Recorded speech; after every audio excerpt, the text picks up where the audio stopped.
بسم الله والصلاة والسلام على رسول الله. البنات عرفتكم كاملين تحوسوا على هذه الوصفة، هاني جبتها لكم. الوصفة تاع السعال البنات، تقضي السعال تماما. جيبي كما راكي تشوفي حبة تاع بصل حمراء، النوع نتاعها يعود من الأحمر مش البصل الأبيض، ومن بعد افتحي فيها فتحة البنات بهذه الطريقة في الوسط، وجيبي الحبة نتاع الليمون، وجيبي العسل البنات ماذا بك يكون عسل حر او يعود عسل تاع صدرة، المهم يعود العسل تاعك حر. اعصري البنات فيها الحبه تاع الليمون بهذه الطريقه كما راكي تشاهدي في وسط الحبه تاع البصل.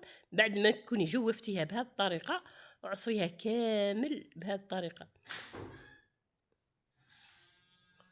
البنات هذه الوصفه راها ما شاء الله مجربه للسعلاء، واللي ديرها البنات وتشوف روحها ريحت من بهذه الطريقه. ما تنساش تدعي لي ولوالدي بالرحمه، ونتمنى كامل تجربوها. البنات اللي عندها الاولاد يسعلوا في هذا البرد، وخاصه في هذا البرد عند الذراري الصغار، راها وصفه مجربه 100%. البنات هنايا البنات ديري العسل حتى تكون تعود قريب تتملى الحبه تاع البصل،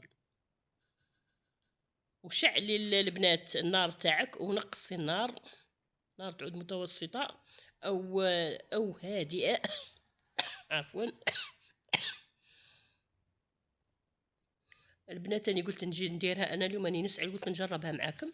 ديريها كيما هاك بهذه الطريقه، وخلي البصل تاعك يقلي حتى تشوفي هذاك الماء بدا البنات يقلي. كي يبدا البنات هذاك الماء يقلي طفي عليها النار وشربيها الصباح او العشيه، وردي لي البنات الاخبار.